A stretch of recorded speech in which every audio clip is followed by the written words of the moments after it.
राधे राधे जी आप सभी को। तो आज था शनिवार का दिन और थी हनुमान जयंती। तो आज मैं पहले जाता हूँ दक्षिण मुखी हनुमान जी के मंदिर और फिर वहाँ से जाता हूँ सिद्धपीठ बुढ़ाना गेट वाले हनुमान जी के मंदिर। खाता हूँ भोग का प्रसाद और मम्मी से सीखता हूँ कि सत्यनारायण जी की भोग का प्रसाद कैसे बनता है। तो आइए शुरू करते हैं आज का व्लॉग। और then welcome to Akshay Sharma vlogs. तो आज मैं उठता हूँ दिन के 9:30 बजे, क्योंकि आज था वीकेंड, सैटरडे का दिन। और उठते ही मैंने सबसे पहले लिया महाकाल जी का नाम, करे उनके दर्शन और होने चला गया रेडी। रेडी होने के बाद फिर मैं जाता हूँ पूजा घर, वहाँ चढ़ाता हूँ भोलेनाथ जी पर जल और लेता हूँ सभी समस्त देवी देवता और भगवान जी का नाम, करता हूँ उनसे प्रार्थना और फिर जाता हूँ छत पर, डालता हूँ चिड़ियों को दाना। और यह मेरा डेली का रूटीन भी रहता है। फिर मैं आ जाता हूँ छत से नीचे और जाता हूँ किचन में आज का कुकिंग लेसन लेने। तो मम्मी आज बना रही होती है सत्यनारायण जी की भोग का प्रसाद। तो सबसे पहले मम्मी आटे को छान लेती है अच्छे से, जिससे उसकी सारी इम्प्योरिटीज़ निकल जाए। फिर उसको कढ़ाई में लेकर चढ़ा देती हैं गैस पर, उसे चलाती हैं अच्छे से, रोस्ट करती हैं थोड़ी देर और फिर उसमें मिलाती हैं घर का बना हुआ देसी घी। और देसी घी मिलाने के बाद उसे फिर से अच्छे से रोस्ट कर लेती हैं, कम से कम 10 से 15 मिनट तक, जब तक वो थोड़ा मस्टर्ड से कलर का या लाइटिश येलो कलर का नहीं हो जाता। उसे रोस्ट करने के बाद जब वो अच्छे से रोस्ट हो जाता है, निकाल लेती हैं उसे प्लेट में। और फिर लेती हैं 2 छोटी इलायची और उन्हें बारीक कूट लेती हैं। उनको बारीक कूटने के बाद उनका जो हरा कवर होता है उसे हटा लेती हैं और दाने को डाल देती हैं कसार में और चन्नामृत में। और उसके साथ साथ फिर लेती हैं बूरा, बूरे को मिलाती हैं कसार में पहले और फिर थोड़ा सा बूरा मिलाती हैं चरणामृत में। उसके बाद लेती हैं गोले का बरूदा और गोले का बरूदा मिक्स करती हैं पहले कसार में अच्छे से और फिर उसके बाद मिलाती हैं थोड़ा सा चरणामृत में भी।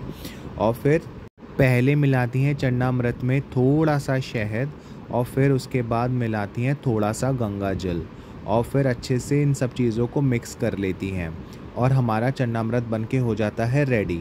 इसके बाद कसार में सारी चीज़ों को अच्छे से मिक्स कर लेती हैं, गोले के बरूदे को आटे में और बूरे के साथ, और फिर करती हैं पूजा और लगाती हैं भोग।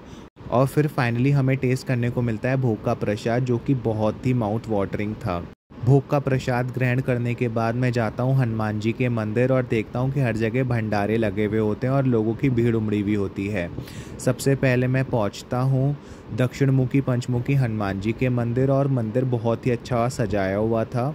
करता हूँ हनुमान चालीसा का पाठ और आरती और फिर लग जाता हूँ भंडारे की लाइन में, जो कि काफ़ी लंबी और टाइम टेकिंग थी। फिर मैं लेता हूँ हम सबके लिए भंडारे का प्रसाद, जिसमें थी आलू की सब्जी और हलवा।